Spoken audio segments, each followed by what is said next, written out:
મુખ્યમંત્રીશ્રીએ ખૂબ ઉદારતાથી ખેડૂતોનું આર્થિક હિત સર્વોપરી રાખીને એક મહત્વનો ઉદાર નિર્ણય એ લીધો છે.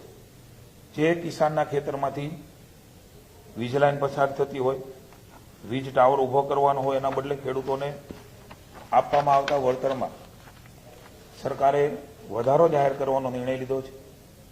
આ નિર્ણયથી રાજ્યના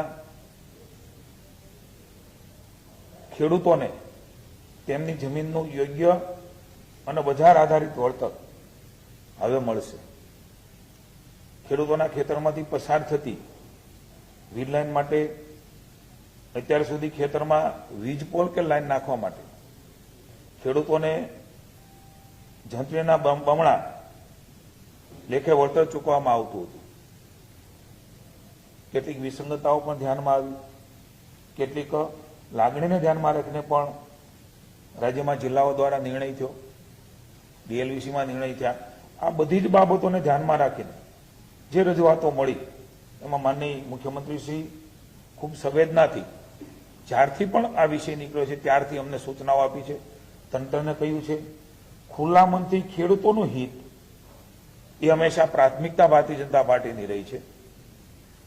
એના માટે જે કાંઈ કરવું ઘટે એ કરવા માટેની એમણે આદેશો પણ જારી કર્યા. એના આધાર ઉપર એમાં મોટો સુધારો કરીને જંત્રી આધારિત નહીં પરંતુ જમીનના પ્રવર્તમાન ભાવ એટલે કે માર્કેટ રેટ એના બમણા ચૂકવવાનો ખેડૂત હિતલક્ષી નિર્ણય એ સૌપ્રથમવાર ગુજરાત રાજ્યમાં રાજ્યની ભાજપની સરકારે લીધો છે.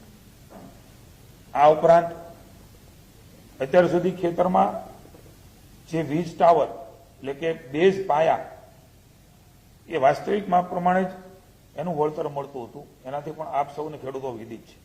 હવેથી ખેડૂતોના મદદરૂપ થવા માટે ટાવરના બેઝ વિસ્તારની દરેક બાજુએ એટલે કે 4 એના પાયા હોય છે. એ પાયાના છે એની આજુબાજુ એટલે કે વધારાનું 1 મીટર એ ગણતરીમાં લેવાનું રહેશે. ઉદાહરણ તરીકે આપને કહું તો 765 કેવીની લાઈન એ અગાઉ 625 ચોરસ મીટર લેખે વળતર અપાતું હતું. હવેથી આ 1 મીટર વધવાના કારણે એની જો ગણતરી કરીએ તો 729 ચોરસ મીટર લેખે આ રકમ એ ચૂકવવામાં આવશે. અગાઉ જમીન માલિકોના વળતર અંગે ફાઉન્ડેશન તબક્કે 40%, ઇરેક્શન વખતે 40% તથા વાયર લગાડ્યા બાદ 20% રકમ મુજબની ચૂકવણી થતી હતી. તેના બદલે જમીન માલિકોને એક સાથે અગાઉથી જ વળતર ચૂકવવાનું રાજ્ય સરકારે નિર્ધારિત કર્યું છે. આ બહુ મહત્વપૂર્ણ નિર્ણય એ ખેડૂતોની લાગણી હતી અને ક્યાંક ક્યાંક કંઈ વાદ વિવાદ સંભવ હતો એને ધર્મોમાંથી નિરાકરણ કરવાનો પણ પ્રયાસ એ રાજ્યની સરકારે કર્યો છે. ખેડૂતોની જમીનની વાસ્તવિક બજાર કિંમત આપને અને કિસાનના મનમાં, કિસાનના જે પણ હિતેચ્છુઓ છે, સંગઠનો છે, એના મનમાં પણ જે પ્રશ્ન હું કહું ત્યારે આવવાનો છે બજાર કિંમત એટલે કઈ, એની પણ આ બધી જ બાબતો નક્કી કરતી વખતે આવા અનેક બાબતો અમારી સામે પણ અમારા મનમાં પણ ઉદ્ભવે. માની ઋષિભાઈએ, માની હર્ષભાઈએ ખૂબ ઊંડાણપૂર્વક એની ચર્ચાઓ કરી અને પછી જે પ્રકારે નક્કી કરવામાં આવ્યું છે એ પ્રમાણેની પારદર્શકતા કેવી રીતે હોઈ શકે. તો રાજ્ય સરકાર દ્વારા એમઆરસી જે માંગ હતી કે ભાઈ એમઆરસી મુજબ એની રચના થાય અને કિંમત એ પ્રકારે નક્કી થાય તો એની પણ રચના કરવામાં આવશે. અને આ સમિતિમાં મહત્વનું નોંધવા જેવી બાબત છે, કદાચ આપ સૌના ધ્યાનમાં હશે, રાજ્યના ખેડૂતોના ધ્યાનમાં ન પણ હોઈ શકે. અસરગ્રસ્ત ખેડૂતોના પ્રતિનિધિ, કંપનીના પ્રતિનિધિ, ખેડૂતના ઓથોરાઇઝ માર્કેટ વેલ્યુઅર, કંપનીના ઓથોરાઇઝ માર્કેટ વેલ્યુઅર ને પણ આમાં સ્થાન આપવામાં આવશે, જેથી ખેડૂતોને પણ ક્યાંય વિસંગતતા લાગે, ક્યાંય એના મનમાં અન્યાયનો ભાવ ન આવે કે કોઈ એક વ્યક્તિએ નક્કી કરી લીધું. એ અને એના વેલ્યુઅર એ બંને આમાં સામેલ હશે. માર્કેટ રેટ નિર્ધારણ કરવાની સમિતિ જે છે એમાં કલેક્ટરશ્રી, જમીન માલિકીના પ્રતિનિધિ, ટ્રાન્સમિશન સર્વિસ પ્રોવાઇડરના પ્રતિનિધિ, મેં કહ્યું એમ આ બધા જ આમાં સામેલ રહેશે.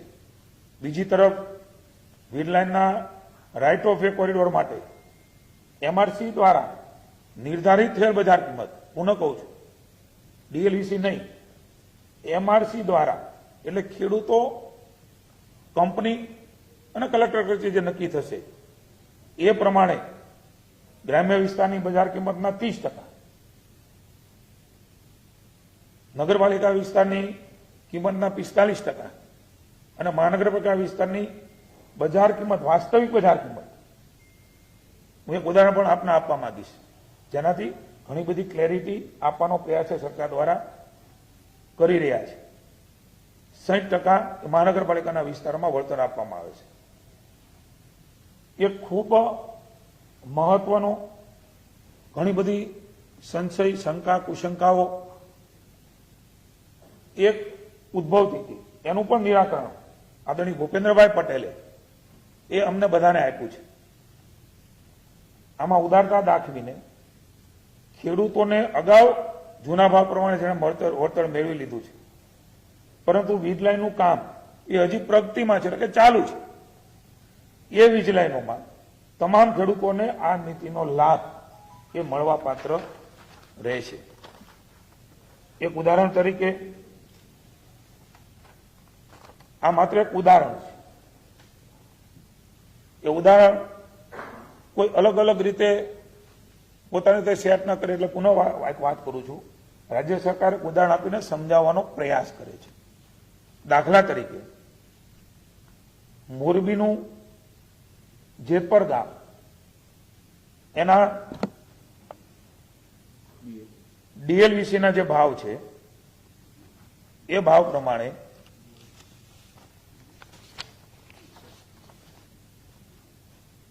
ટાવર બેઝ જે એરિયા છે 979 દાખલા તરીકે ભાવ નક્કી થયો હોય તો એના 625 સ્ક્વેર મીટરમાં 6 ને 11 એટલે 6,11,000 રૂપિયા મળવા પાત્ર હતા. એ ટાવર બેઝ એરિયાને હવે ઉદાહરણ તરીકે 1 વીઘાના 30 લાખ, કોઈ વાર 10 લાખ હોય, અંદરનો જમીન હોય તો, રોડ ઉપરની હોય તો 40 હોય, 30 હોય, 25 હોય, એ જે એમઆરસી કમિટી નક્કી કરશે, બરોબર છે, એ પ્રમાણે એમને હવે જે વળતર મળશે 729, મેં અગાઉ વાત કરી એમ પાયાનું 1 મીટર વધારે. ગુજરાતમાં ખેતીની જમીનનો ભાવ વધારે છે, તમે બધા જાણીએ છીએ, એટલે ખેડૂતને એને સીધો લાભ મળવાનો છે.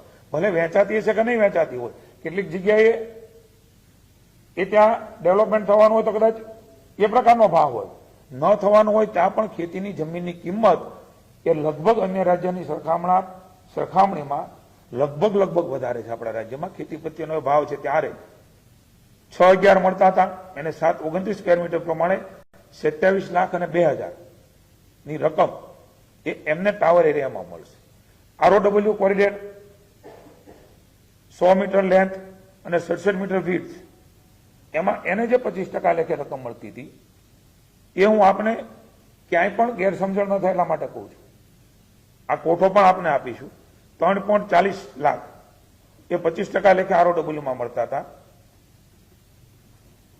એના બદલે હવે 12.74 લાખ એમને જે જેતપર ગામની ડીએલવીસી છે એમણે નક્કી કર્યા હતા. અગાઉ મેં કીધું એ જંત્રી પ્રમાણે હવે જે વાત કરું છું એ 22.74 લાખ 25% લેખે એમને એ રકમ જેતપર ગામની વાત છે. 12.74 એમને હવે મળશે.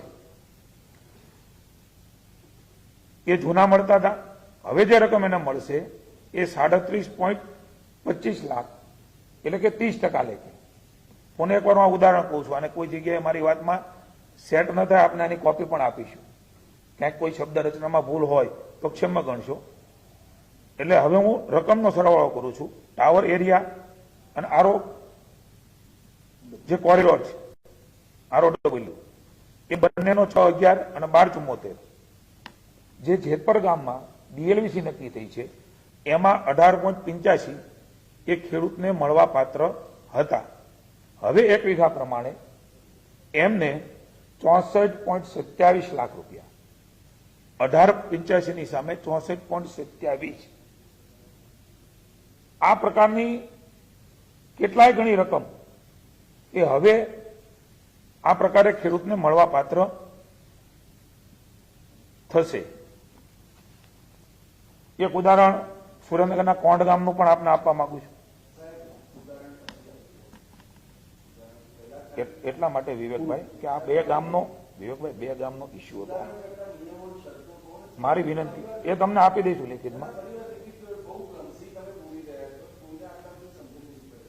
ના હું પ્રયાસ કરું. મેં પહેલા કીધું, સમજણ ન પડે તો માફી માંગુ છું આપને. અમારો ઈરાદો આપ સમજો, વિનંતી છે મારી. કોંઢ ગામનો એક દાખલો છે. કોંઢ ગામમાં ટાવર બેઝ જે એરિયા છે એ એરિયામાં હાલમાં જે રકમ મળતી હતી એ 2.38 લાખ મળતી હતી, એના બદલે હવે 18 લાખ મળશે. એ જ પ્રમાણે ROWમાં 6.39 લાખ મળતા હતા, એના બદલે હવે 24.83 મળશે.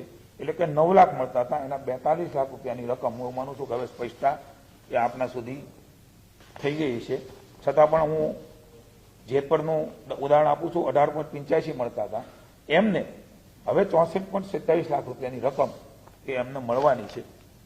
આ પ્રકારે રાજ્યની સરકારે એક મહત્વપૂર્ણ નિર્ણય એ લીધો છે. એમની આખી જે તમે કહો છો એ ઠરાવ એ પણ આપને મળશે. પહેલા પદ્ધતિ, અત્યારની પદ્ધતિ, એનો ઠરાવ પણ અત્યારે તમને આપી દેવામાં આવશે. આ પ્રકારે ખેડૂતોના હિતમાં રાજ્ય સરકારે ખૂબ મહત્વપૂર્ણ નિર્ણય માની ભૂપેન્દ્રભાઈ, માની હર્ષભાઈ, અમારા ઋષિભાઈ વગેરે મુખ્યમંત્રી, નાયબ મુખ્યમંત્રી અને વીજળી મંત્રીએ ખૂબ સંવેદનાથી આ નિર્ણય ખેડૂતોના હિતમાં લીધો છે. આ બધી જ તુલનાઓના અંતે આપ પણ સમજી શકો અને ખેડૂતો પણ સમજી શકશે કે ખૂબ મોટો મહત્વનો સુધારો એ રાજ્યની સરકારે ખેડૂતોના વિશાળ હિતમાં લીધો છે.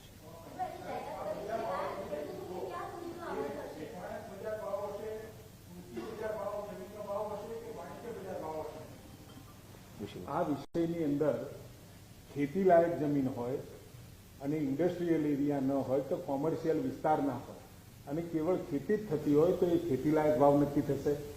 પહેલા આપણા ત્યાં જંત્રીના ડબલ કરી અને એનું ચૂકવણું થતું હતું. હવે એની જગ્યાએ MRC કમિટીની રચના કરી છે. MRC કમિટીની રચના એ ખેડૂતોના હિતને ધ્યાન રાખી કેન્દ્ર સરકારનો જે પરિપત્ર છે એમાં બજાર મૂલ્ય લખ્યું છે. એટલે બજાર મૂલ્ય કેવી રીતે નક્કી કરવું?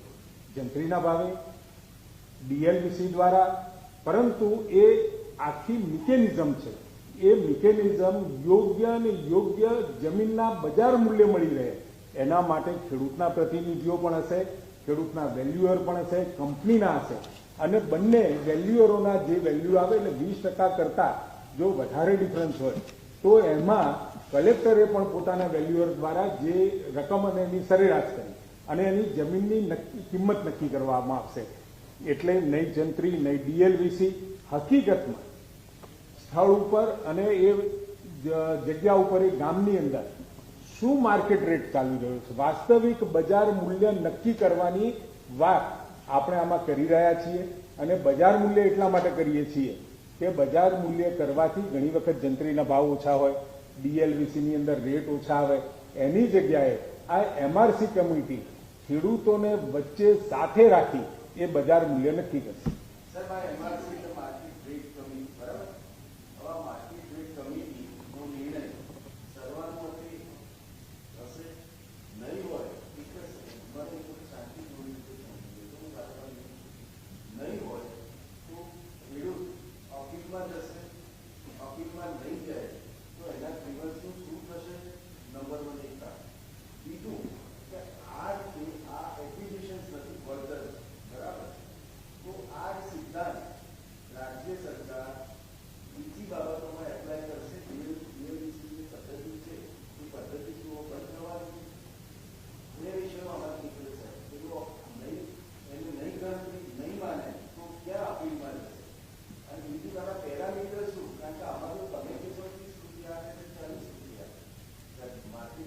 કઈ રીતે તમે અને કમિટીમાં કોણ છે સાહેબ? હું તો સીધું કીધું છે, કમિટીના મેમ્બરો કોણ છે સાહેબ? અપીલની વ્યવસ્થા શું છે? અને આ જે સિદ્ધાંત તમે અહીં લીધો છે એ રીતે તમે એપ્લાય કરશો કે? જે કમિટીની રચના કરવામાં આવી છે, જેને આપણે માર્કેટ રેટ કમિટી કહીએ છીએ, જિલ્લા કલેક્ટરશ્રીના અધ્યક્ષ સ્થાને થશે. એમાં જે કંપની એટલે કે જે ટ્રાન્સમિશન સર્વિસ પ્રોવાઈડર છે એમના પ્રતિનિધિ રહેશે. જે અસરગ્રસ્ત ખેડૂતો છે એ અસરગ્રસ્ત ખેડૂતોમાંથી પણ એક પ્રતિનિધિ રહેશે. કલેક્ટરશ્રીને જરૂરી જણાય એવા 2 અન્ય પ્રતિનિધિને પણ એમાં સામેલ કરી શકશે. અમારી પાસે જે રજૂઆત સરકારશ્રી પાસે આવતી હતી એમાં ખેડૂત લોકોનું મેઇન કહેવાનું હતું કે અમારી જમીનની કિંમત, ખેતીની જમીનની કિંમત અત્યારે 15 લાખ, 20 લાખ, 25 લાખ રૂપિયા વીઘા સ્થિતિ પ્રમાણે હોય. કોઈ શહેરની નજીક હોય અથવા ઔદ્યોગિક વિસ્તાર હોય ત્યાં ખેતીની કિંમત, જમીનની કિંમત પણ વધી જતી હોય છે. તો જે એમઆરસી છે એમાં વેલ્યુઅર એ ભારત સરકાર દ્વારા જે નક્કી કરેલા છે, રજિસ્ટર્ડ વેલ્યુઅર છે, એમાંથી 3 વેલ્યુઅરની પસંદગી કરવાનો આવશે. એક વેલ્યુઅર ખેડૂત પ્રતિનિધિ દ્વારા કરવામાં આવશે, એક વેલ્યુઅર કંપનીના પ્રતિનિધિ દ્વારા અને એક કલેક્ટરશ્રી દ્વારા. અને જે રેટ નક્કી કરવામાં આવશે ફાઇનલ, એ ત્રણેયના વેલ્યુએશનને ધ્યાનમાં રાખીને એકબીજા સાથે સામંજસ્ય બેસાડીને કરવામાં આવશે. એટલે અમારું એવું માનવું છે કે 99% કિસ્સાઓમાં અથવા કદાચ 99% કરતાં પણ વધુ કિસ્સાઓમાં કોઈ પણ જાતની અપીલની શક્યતા નહીં રહે, કોઈ ગુંજાઈશ ન રહે, જરૂરિયાત ન રહે. પરંતુ સપોઝ કોઈને એમ લાગે કે આ વળતર કદાચ અપર્યાપ્ત છે, અપૂરતું છે, ત્યારે એના માટે જે કોર્ટમાં કે સિવિલ કોર્ટમાં જે અત્યારે સંપાદનની વ્યવસ્થા છે, સંપાદનમાં અપીલની, એ પ્રકારની વ્યવસ્થા એમાં પણ થઈ શકશે. પરંતુ રાજ્ય સરકારે જે રીતની ફોર્મ્યુલા અત્યારે આ કામ માટે અમલમાં લાવી છે કે માર્કેટ રેટ કમિટી દ્વારા ડિટર્મિન કરવામાં આવેલું ખરેખર વાસ્તવિક બજાર કિંમતના ડબલ અને એ પર પાયાના વિસ્તારમાં 1-1 મીટર ચારે બાજુ ટાવરનો એડ કરીને કરવાથી એમાં ખેડૂતને ખૂબ જ સંતોષ થશે અને મોર દેન 99%માં એ નહીં. બીજો જે આપણો પ્રશ્ન છે કે જે બીજી વ્યવસ્થા છે સંપાદનની, આ તો આપણે રાઇટ ઓફ વે અથવા રાઇટ ઓફ યુઝની વાત કરીએ છીએ. આ વ્યવસ્થામાં જે એક્ટ અમે અમલમાં મૂકીએ છીએ એ ઇન્ડિયન ઇલેક્ટ્રિસિટી એક્ટ છે અને ટેલિગ્રાફ એક્ટ છે. એની જોગવાઈઓની અંતર્ગત અને ભારત સરકારની સૂચનાઓ અને ગાઈડલાઇન્સ અને અન્ય રાજ્યોમાં જે પદ્ધતિ છે એમાંથી બેસ્ટ પદ્ધતિનો અભ્યાસ કરીને બેસ્ટ સોલ્યુશન અમે લાવવાનું સરકારશ્રીએ પ્રયાસ કર્યો છે. એને અને બીજા કાયદાઓને કોઈ સંબંધ નથી. એટલે જે પદ્ધતિ બીજા કાયદાઓમાં સંપાદન માટે છે એ રીતે એ એક્ટથી ગવર્ન થશે અને આમાં વળતરની પ્રક્રિયા આ ઇન્ડિયન ઇલેક્ટ્રિસિટી એક્ટ અને ટેલિગ્રાફ એક્ટથી ગવર્ન થશે.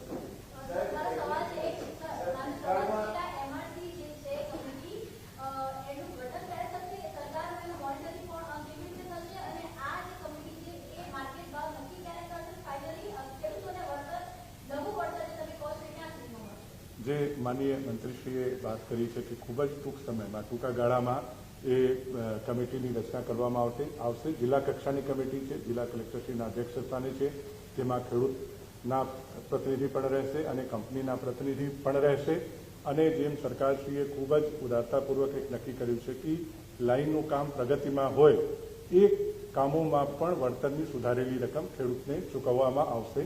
અને એના માટે ચોક્કસ સમય મર્યાદા નક્કી કરવામાં આવી છે. ડિટેલ ગાઈડલાઇન્સ GRમાં આપને મોકલવામાં આવશે.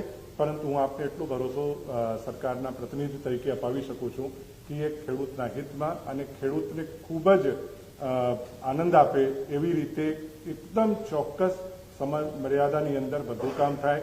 એકી સાથે એક મુસ્ત 100% રકમ ખેડૂતના ખાતામાં જમા થાય, ડિજિટલ પ્લેટફોર્મનો ઉપયોગ થાય, એ રીતે આ વ્યવસ્થા સંપૂર્ણ કરવામાં આવી છે.